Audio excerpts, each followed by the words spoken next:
Hello all my dear student, welcome to बेटा our YouTube channel बेटा Hemal sir and application accounts by Hemal sir. बेटा cost accounting का chapter number 1 हमने कर दिया था जो कि था कॉस्ट कंट्रोल अकाउंट। आज हम बेटा सेकंड चैप्टर चालू करेंगे जो कि है कॉन्ट्रैक्ट कॉस्टिंग। सर कॉन्ट्रैक्ट क्या होता है? अगर आपने देखा रहेगा, सपोज एग्जाम्पल के तौर पर मेरे घर है, मेरे पास एक ज़मीन है, उस ज़मीन पे मेरे को क्या करना है, घर बनाना है। तो सर ज़मीन पे घर बनाना है तो मैं थोड़ी बनाऊंगा, मैं किसी कॉन्ट्रैक्टर को बुलाऊंगा। कॉन्ट्रैक्टर, अरे सर मजदूर को बुलाओगे ना, मजदूर घर बनाएगा। अरे मजदूर को कैसे पता कैसे घर बनाते, नहीं पता। मजदूर को कुछ भी आइडिया नहीं होता है। मजदूर किसको, मतलब हमें किसको पकड़ना पड़ेगा? कॉन्ट्रैक्टर को पकड़ना पड़ेगा। कॉन्ट्रैक्टर क्या करेगा, अपने को घर बताएगा, देखो ऐसे ऐसे आपका घर बनेगा। हम बोले ठीक है, फिर वो कॉन्ट्रैक्टर मजदूर को बताएगा, देख भाई ऐसे ऐसे घर बनाना है। तो हम डायरेक्ट मजदूर को बता नहीं सकते ऐसे, तो मजदूर अपना ही करके कुछ भी करेगा। क्लियर? वो छोटा मोटा काम नहीं, घर बनाना है कॉन्ट्रैक्ट। सर घर बनाने में कितना टाइम लगेगा आपके ऊपर है। अगर छोटा घर रहेगा तो 6-7 महीने में बन जाएगा, अगर बड़ा बनाना है तो 1 से 2 साल तक बनेगा। क्लियर है? तो उसमें क्या होता है, अलग अलग कॉन्ट्रैक्ट होते हैं। तो हम क्या करेंगे, कॉन्ट्रैक्ट बेसिस पे क्या करेंगे, घर देंगे। एग्जाम्पल के तौर पे हमने उसको बोला मेरा घर बनाना है 20 लाख रुपए में बनाने का फाइनल हुआ। अभी 20 लाख रुपए उसको कैसे देने हैं? सर 20 लाख रुपए उसको तुरंत ही घर बनाना चालू किया नहीं, उसके पहले ही उसको 20 लाख रुपए देंगे? नहीं, घर बनने के बाद देंगे नहीं, बीच बीच में जैसे जैसे काम अपना क्या होगा, कंप्लीट होते जाएगा, हम वैसे वैसे उसको क्या करेंगे, पैसा देते जाएगा। सर काम कंप्लीट होगा उसको क्या बोलेंगे, वर्क सर्टिफाइड बोलेंगे। क्या बोलेंगे? Work certified. अगर जो काम कंप्लीट नहीं हो उसको क्या बोलेंगे, वर्क अनसर्टिफाइड बोलेंगे। क्लियर है? उसको क्या बोलेंगे, वर्क अनसर्टिफाइड बोलेंगे। और पता होगा सर कॉन्ट्रैक्ट हो गया अपना 20 लाख में, घर बन गया, घर बन के रेडी हो गया, हम उसको कितना देंगे, 19 लाख रुपए देंगे। 1 लाख रुपए अपने पास रखेंगे। क्यों रखेंगे? क्योंकि हम देखेंगे यार 1-2 महीने में कुछ फॉल्ट विल नहीं, उसको बोलेंगे 1-2 महीने बाद तेरा 1 लाख है तो 50,000 रुपये अपने पास रखेंगे, बोलेंगे 1-2 महीने बाद में हम तुमको क्या करेंगे, पैसा दे देंगे। अभी सर काम कंप्लीट हुआ अपने को कैसे पता चलेगा? हम किसी कॉन्ट्रैक्टर को बुलाएंगे या तो आर्किटेक्ट को बुलाएंगे, जिसको पता चलेगा, नॉलेज रहेगा कि सर इसका घर का काम कितना हुआ है, कितना बाकी हो। आर्किटेक्ट बताएगा, कॉन्ट्रैक्टर तो बोल देगा कि सर अपना घर का काम 50% हो गया। उसको तो है ना, 50% बोलेगा तो 50% का पैसा मिल जाएगा। तो हम आर्किटेक्ट को बुलाते, क्यों? वो देखेगा, तो अपने दोस्त को बुलाएंगे जिसको नॉलेज रहेगा, कि वो बताएगा कि देख भाई कितना काम कंप्लीट हुआ, कितना नहीं हुआ, उसके बेसिस पे उसको क्या करेंगे, पैसा देंगे। क्लियर है? पूरा यहाँ पर यही है। सबसे पहले हम बढ़ते हैं बेटा चैप्टर नंबर 2 कॉन्ट्रैक्ट कॉस्टिंग। सबसे पहले meaning, a contract is a nothing but a, क्या लिखा है, big job having a following special feature. सबसे पहले क्या उसमें होना चाहिए, हाई प्राइस ऑफ द, क्या लिखा है, थाउजेंड ऑफ लैख या तो रुपीज। सपोज में आया सर ये जो प्राइस रहेगा जो लैक्स में रहेगा, या तो करोड़ों में भी हो सकता है। क्लियर है? तो लाखों में भी हो सकता है। क्लियर है? The period taken by the completion में बी द, क्या लिखा है, मंथ और एवरी ईयर। तो 1 महीने में कंप्लीट होगा या तो 1 साल में लग। घर बाथरूम नहीं बनाना है घर का, सर मेरे घर पे बाथरूम बनाए, वो भी कॉन्ट्रैक्ट होगा? नहीं बेटा, वो तो कोई भी मजदूर भी बना सकता है। उसमें सर लाखों में जाएगा नहीं, उसमें हजारों में जाएगा, उसमें महीना लगेगा नहीं, उसमें 5 से 6 दिन में बन जाएगा। क्लियर है?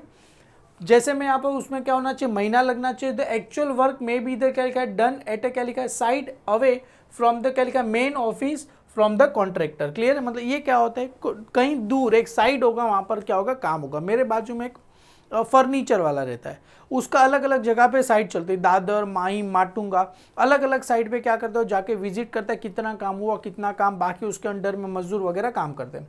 Contract costing is a method of, क्या लिखा है, costing use by the find out the cost of each contract.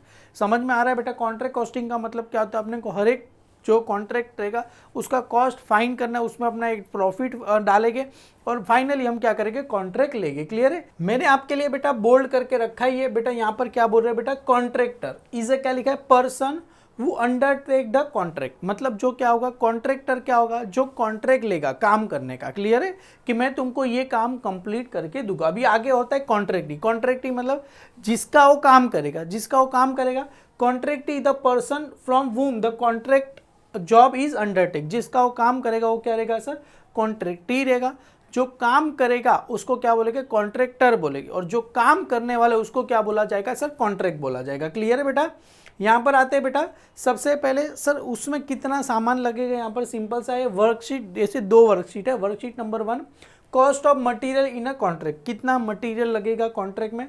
Cost of material issue from the store, या तो क्या आ जाएगा बेटा, ब्रॉट एट अ साइड, मतलब साइड पे हमने क्या किया, मटेरियल परचेज किया है तो साइड पे मटेरियल भेजा, उसमें और क्या होगा, ऐड होगा contract cost of material receive from the another contract, मतलब अनदर साइड या तो अनदर कॉन्ट्रैक्ट से मटेरियल ऐड किया, दोनों को ऐड करो, अभी उसमें से लेस क्या होगा, cost of material transfer to another side, cost of material return to store, cost of material loss या तो डिस्ट्रॉय या तो सोल्ड किया, तो cost of material closing stock, ये सब क्या करना है सर, माइनस करेंगे तो क्या आएगा, net cost of material debit to the contract account. मतलब एक कॉन्ट्रैक्ट में कितना सामान लगा कैसे पता चलेगा, एक कॉन्ट्रैक्ट में सबसे पहले हमने सामान खरीदा तो भेजा, उसके बाद कहीं और से हमने सामान भेजा, इसको ऐड करो, उसके बाद ये जो कॉन्ट्रैक्ट में से सामान हमने कहीं और भेजा रहेगा उसको माइनस करो, या तो मटेरियल हमने वापस से स्टोर में भेजा याद रहेगा तो कुछ मटेरियल डैमेज रहेगा उसको रिटर्न किया रहेगा, कुछ लॉस हो गया, कुछ मटेरियल हमने सेल कर दिया, क्लियर हो, सारा लेस करने के बाद जो भी मटेरियल आएगा उसको क्या बोलेंगे, net cost of material debit to contract account.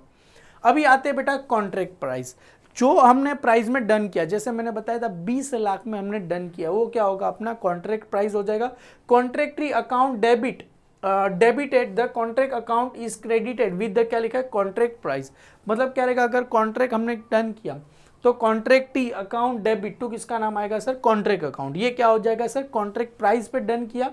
अभी जब फाइनली पूरा पेमेंट कर देंगे on the completion of contract when the contractee make क्या लिखा है, payment towards the contract price, मतलब क्या होगा, पूरा काम हो गया, अभी पेमेंट करेगा तो इसके एंट्री क्या रहेगा sir, bank account debit to the क्या है, किसका नाम आएगा, कॉन्ट्रैक्टी अकाउंट्स का नाम क्या हो जाएगा, क्रेडिट हो जाएगा। अरे हम कौन है, हम कॉन्ट्रैक्टी नहीं, हम कॉन्ट्रैक्टर है, हमने कॉन्ट्रैक्ट लिया है, हम क्या करें, ठेकेदार है, हमने काम लिया, अरे काम होने के बाद क्या मिलेगा, अपने को पैसा मिलेगा, तो पैसा मिलेगा तो बैंक अकाउंट क्या हो जाएगा, डेबिट हो जाएगा टू, पैसा कौन देगा, जिसका पास से हमने कॉन्ट्रैक्टीज अकाउंट, कौन देगा, जिसका हमने क्या किया है, कॉन्ट्रैक्ट लिया है, क्लियर है, तो कॉन्ट्रैक्टी अकाउंट्स का क्या आ जाएगा, नाम आपको आ जाएगा, क्लियर है बेटा।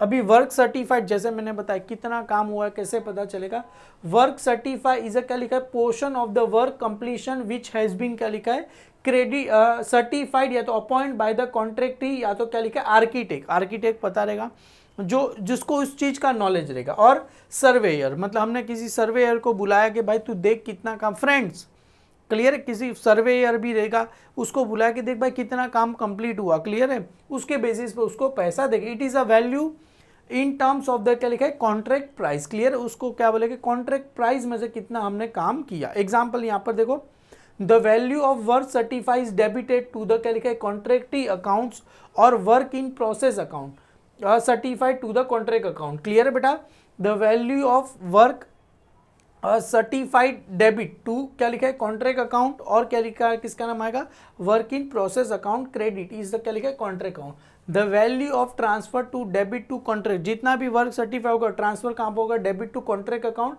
Bring the next accounting period, clear है।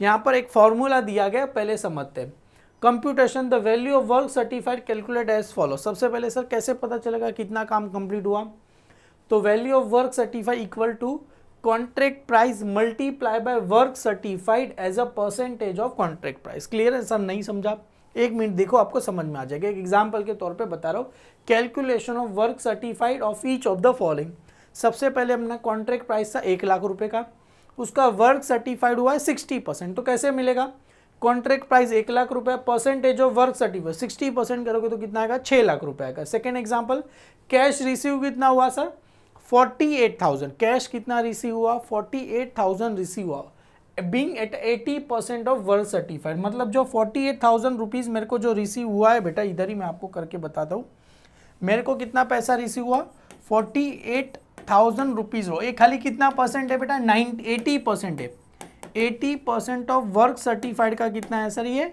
80%, तो अपने को कितना 100% चाहिए, 100% मतलब कितना वर्क सर्टिफाइड, क्रॉस मल्टीप्लाई करो, तो उसी फॉर्मूले को यहाँ पर दिया गया, कैश रिसीव अपॉन में बेटा ये मल्टीप्लाई नहीं, upon cash as a percentage of work certified, मतलब ये देखो कैश रिसीव ये 48,000 मल्टीप्लाई बाय 100 डिवाइड बाय कितना आ जाएगा, 80% आएगा, तो यहाँ पर वही बोला है cash receive upon cash of the work certified, तो कैश रिसीव कितना है सर 48,000 अपॉन में कितना परसेंट बोला है, अपॉन में 80%, तो 80% है बेटा, तो ये परसेंटेज के अपॉन में 100, तो 100 कहाँ चला जाएगा, ऊपर चला जाएगा, तो 48,000 multiply by 100 divide by 80। Clear है, यही चीज़ यहाँ पर आपको करके बताइए मैंने।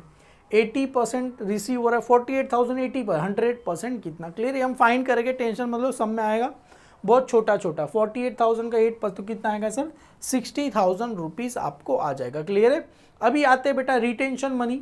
सर रिटेंशन मनी का मतलब क्या होता है, जैसे मैंने बताया कि 60,000 रुपये का काम हो गया, पर मैं उसको 60,000 रुपया थोड़ी दूंगा, मैं उसको 48,000 ही दूंगा, तो बचा हुआ 12,000 वो क्या हो गया सर मेरे लिए रिटेंशन मनी। द यहाँ पर देखो क्लियर है, the part payment receive is क्या लिखा है, एक्सप्रेस एज ए क्या लिखा है, percentage of value of work certified. This is क्या लिखा है, contractee may be the agree to pay the 90% of the value of the work certified. हम क्या करेंगे उसको पूरा, मैं मानता हूँ 100% वर्क तेरा काम हो गया, आधा हो गया, पर मैं तेरे को आधा पैसा नहीं दूंगा, खाली उसको आधे का 90% ही दूंगा। क्यों, क्योंकि जो भी बैलेंस 10% मेरा मना बचाओ क्या बोलेगा sir, retention money. Sir retention money हम कभी देखें, रिटेंशन मनी इज क्या लिखा है, पेड बैक व्हेन द क्या लिखा है, ensure that the there is क्या लिखा है, नो फॉल्ट इन क्या लिखा है, work carry out of the contract. मतलब उसके अंदर कुछ भी फॉल्ट नहीं है तो हम तेरा 10% तेरा पैसा दे देंगे। क्लियर है।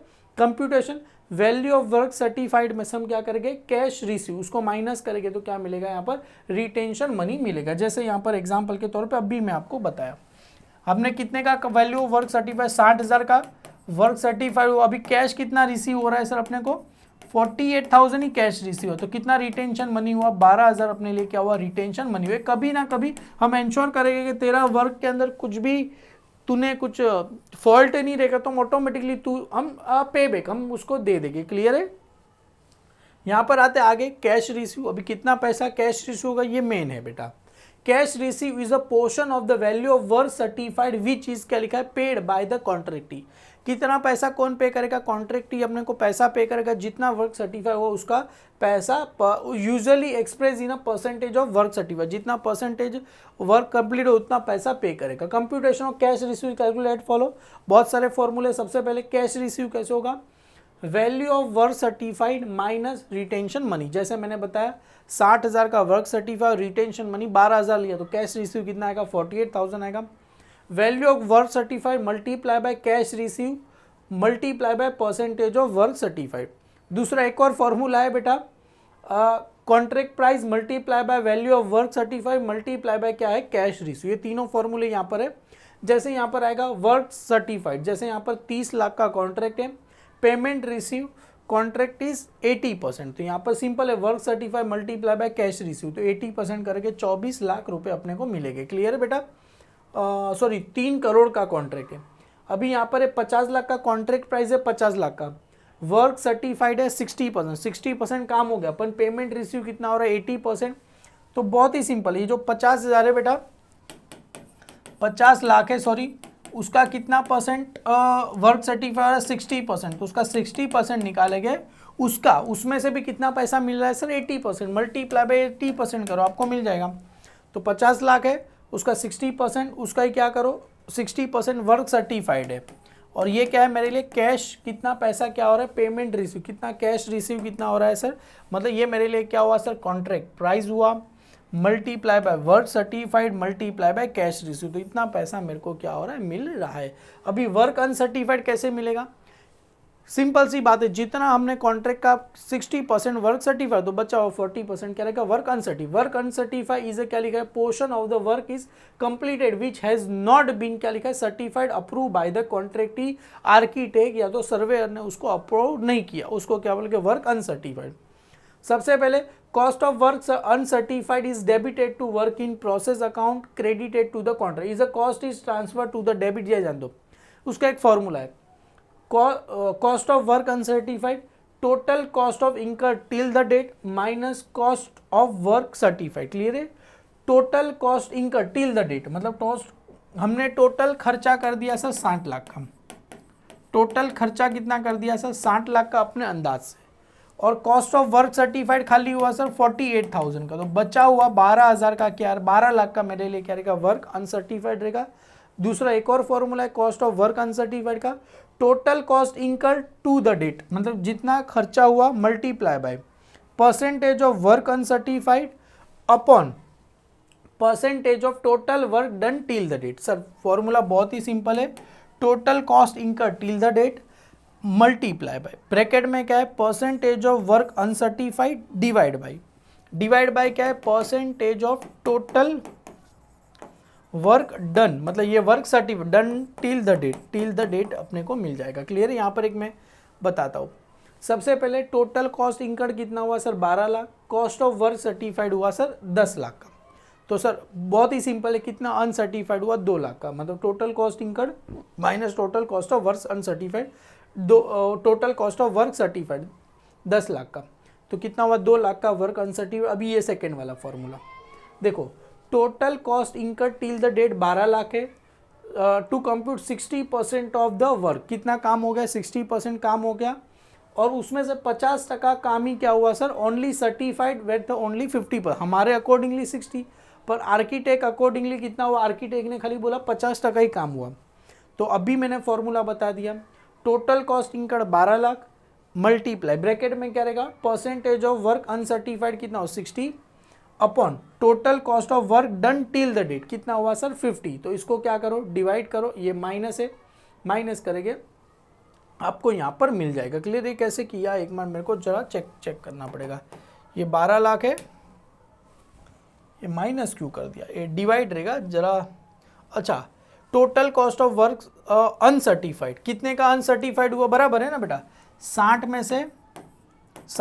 में से 50% बोल रहे हो गया, तो कितना अनसर्टिफाइड हुआ 10%, और divide by total cost of work till the date 60% करेंगे तो आपको मिल जाएगा 12 lakh multiply by 10 divide by 60। Clear है। तो करेंगे कितना आएगा 12 और ये 6 2 12। क्लियर हो जाएगा। क्लियर है। 6 1 6 0 0 कैंसिल, 6 2 12 आ गया सर 2 लाख रुपए। Yes done. कितना आ गया सर 2 लाख रुपए अपना आ गया। अभी यहाँ पर आएंगे सर नॉशनल प्रॉफिट। ये मेन इंपॉर्टेंट पॉइंट है notional profit. Sir notional profit क्या होता है, कितना अपने को प्रॉफिट हुआ उसमें से कितना पैसा हम नॉशनल प्रॉफिट में ट्रांसफर करेंगे वो अपने को यहाँ पर आएगा। Meaning notional profit is a क्या लिखा है, difference between the value of work in process certified and the cost of work in process certified. Sir नहीं समझा, different between value of work in certified, कितने का काम हुआ certified, and the cost of work certified, और कितना काम खर्चा हुआ। मतलब अभी जैसे यहां पर आएंगे different between value of work certified. Value of work certified था अपना सर 60 लाख का, अज्यूम करके वैल्यू था उसका वर्क सर्टिफाइड 60 लाख रुपया, पर ये 60 लाख का करने के लिए अपने को कितना कॉस्ट लगा सर, कॉस्ट लगा 40 लाख रुपए का। कितने का लगा 40, मतलब अपने को लेना है 60 लाख रुपए। वैल्यू उसका जो हमने काम किया 60 लाख रुपए, अपने एक्चुअली अपना कॉस्ट कितना गया, अपना 60 लाख का करने के लिए अपने कॉस्ट कितना दिया 40 लाख। तो बीच वाला जो है ना बेटा 20 लाख, वो अपने लिए क्या रहेगा सर नॉशनल प्रॉफिट रहेगा। मतलब अपनी मेहनत का पैसा है। 60 लाख का काम हुआ उसमें 4 लाख का तो हमने 60 लाख का काम हुआ उसमें 40 लाख का तो हमने अपना खर्चा ही कर दिया, तो बच्चा हुआ जो 20 लाख अपने लिए notional profit. Notional profit compute at follow. सबसे पहले क्या, value of work certified minus cost of work certified. अभी आया ना, value of work certified minus cost of work certified. Value of work certified minus total cost incurred till the date minus cost of work uncertified. Total cost incurred हुआ minus cost of work uncertified को minus करो, value of ये अपने को मिल जाएगा। Clear है। तो ये formula total cost incurred till the date minus cost of work uncertified हुआ। जैसे यहाँ पर एक फॉर्मूला में मैं आपको समझा देता हूँ, example calculation of notional profit each of the following alternative case. सबसे पहले वैल्यू ऑफ वर्क सर्टिफाइड है 25 lakh, cost of work certified है 10 लाख, तो कितना आएगा सर 15 लाख रुपए आएगा नॉशनल प्रॉफिट। अभी यहाँ पर देखो वैल्यू ऑफ वर्क सर्टिफाइड है 25 lakh, cost of work uncertified है 2 लाख, और total cost incurred till the date कितना है 12 लाख। तो सर ये आ गया work certified, total cost of work certified 25 lakh, total cost incurred, total cost कितना हुआ इंकर्ड हुआ सर 12 लाख। 12 लाख में से 2 लाख माइनस करो कितना आ जाएगा सर 10 लाख आएगा। तो ये 25 में से 10 माइनस करो कितना आ जाएगा सर 15 लाख रुपए आपको आ जाएगा। हालांकि सम करेंगे आपको सिंपल में समझ आएगा। Find out the work certified of the contract price. सबसे पहले देखो अपना कॉन्ट्रैक्ट प्राइस है 4 लाख रुपए का, percentage of work certified will be as follow. जैसे 4 लाख का कॉन्ट्रैक्ट है, 40 लाख का वर्क सर्टिफाइड, 4 लाख का कॉन्ट्रैक्ट है, 40 लाख का 40,000 का वर्क सर्टिफाइड हुआ, तो 4 लाख अपॉन में वर्क सर्टिफाइड अपॉन में कॉन्ट्रैक्ट प्राइस मल्टीप्लाई बाय 100। समझ में आ रहा है बेटा फॉर्मूला क्या है? ये क्या हुआ, वर्क सर्टिफाइड अपॉन में ये 4 लाख रुपया मेरा क्या है, कॉन्ट्रैक्ट प्राइस मल्टीप्लाई बाय 100। कितना परसेंट हुआ, 10%। जैसे 2,40,000 का हुआ तो 2,40,000 क्या है मेरे लिए, work certified upon contract price multi 60% हुआ, ये 90%, ये 100%। अभी हम क्या सीख रहे थे सर, नॉशनल प्रॉफिट। अभी कितना पैसा ट्रांसफर करने का यहाँ पर आएगा, अभी कॉन्ट्रैक्ट लेस देन 25%, तो कुछ भी पैसा ट्रांसफर करने का नहीं। 25 से 50% है तो 1/3, 50 से 90% है तो 2/3, और सर पूरा आ गया तो 90 से 100 रहेगा तो पूरा अपने को क्या करने का, ट्रांसफर। देखो transfer to profit and loss account, transfer profit and loss account according to each on the above case. सबसे पहले कॉन्ट्रैक्ट इज लेस देन 50% है तो हम क्या करेंगे, द कॉन्ट्रैक्ट जस्ट स्टार्टेड और not be less than 20, no profit should be taken into the account, कुछ भी अपने को ट्रांसफर करने का नियम। अभी 25 से 50% है तो मतलब कॉन्ट्रैक्ट चालू हो गया तो उसका कितना ट्रांसफर करना है, 1/3। 1/3 किस में ट्रांसफर करेंगे, profit and loss account. 1/3 multiply by notional profit multiply by cash receive upon में क्या आएगा, वर्क सर्टिफाइड अपने को मिल जाएगा। 50 से 90% है तो कितना आएगा, 2/3। 2/3 multiply by notional profit multiply by क्या आएगा, कैश रिसीव अपॉन में 135, 1/3 आएगा।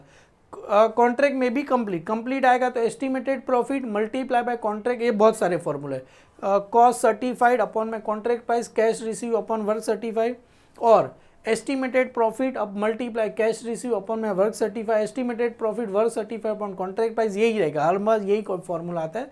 Cost of work done upon में एस्टिमेटेड टोटल प्रॉफिट, ये सारे फॉर्मूले, notional profit multiply by cash receive upon में वर्क सर्टिफाइड, हम करेंगे सम तो आपको पता आएगा।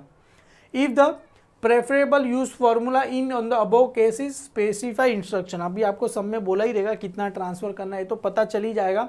सर 25% से कम रहेगा तो नहीं कुछ भी आएगा, 25 से 50% रहेगा तो 1/3 आएगा, 50 से 90% रहेगा तो अपने को कितना ट्रांसफर करना है, 2/3 रहेगा, और 90 से ज़्यादा रहेगा तो आपको सम के अंदर केस दिया रहेगा। क्लियर है बेटा? अभी 100% कन्फर्म हो गया तो in the last case the year of the contract since the estimated contract completed has been क्या लिखा, नो नोटेड, ये सब जानते हो, ये सब पढ़ने की जरूरत नहीं है। In any case where there is a loss should be entirely debited to the profit and loss, अगर लॉस आए तो कुछ भी नॉशनल प्रॉफिट में ट्रांसफर होगा नहीं, खाली कहाँ चला जाएगा, प्रॉफिट एंड लॉस में आएगा। समझ में आ रहा है? अगर लॉस आ गया तो कुछ नॉशनल, अरे लॉस आया तो ये 2/3 1/3 कुछ भी नहीं आएगा, प्रॉफिट आएगा तभी ट्रांसफर करना है ना नॉशनल प्रॉफिट में। अभी जैसे यहाँ पर आएगा 25% से आएगा वर्कशीट 3, कितना आएगा, ट्रांसफर टू प्रॉफिट नील, कुछ भी नहीं आएगा। 25 to 100 आएगा तो जैसे मैंने 1/3 multiply by notional profit multiply by cash receive upon work certified आएगा। 50 to 90% आएगा, कितना आएगा, नॉशनल प्रॉफिट मल्टीप्लाई बाय, और अभी 50 90 से 100 के बीच में आया तो यहाँ पर estimated profit multiply by cash receive upon contract price, जैसे मैंने बताया यही फॉर्मूला आएगा।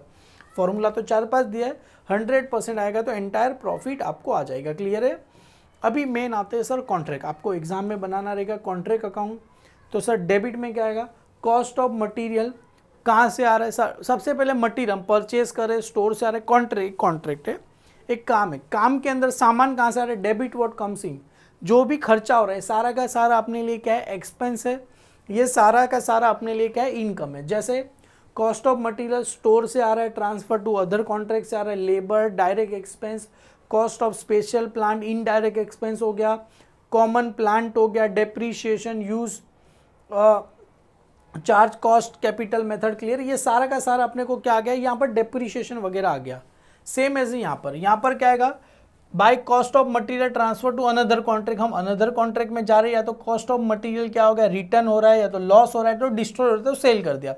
रिटर्न डाउन वैल्यू मतलब यहाँ पर हमने जो प्लांट लगाया कहाँ गया, कमेंसमेंट कॉमन प्लांट, उसका क्या करना है, return down value of special plant, sale price मतलब हमने कुछ प्राइस को प्लांट है उसको सेल कर दिया तो स्पेशल प्राइस को प्लांट को सेल कर दिया। साल्वेज या तो स्क्रैप वैल्यू, स्क्रैप वैल्यू आएगा। क्लियर? क्लेम रिसीव प्लांट यहाँ पर आएगा, डिस्ट्रॉय जो भी आएगा।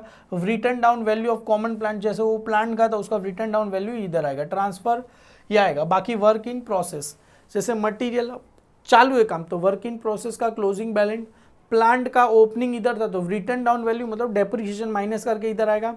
वर्क सर्टिफाइड और यहाँ पर आएगा वर्क अनसर्टिफाइड। क्लियर है बेटा?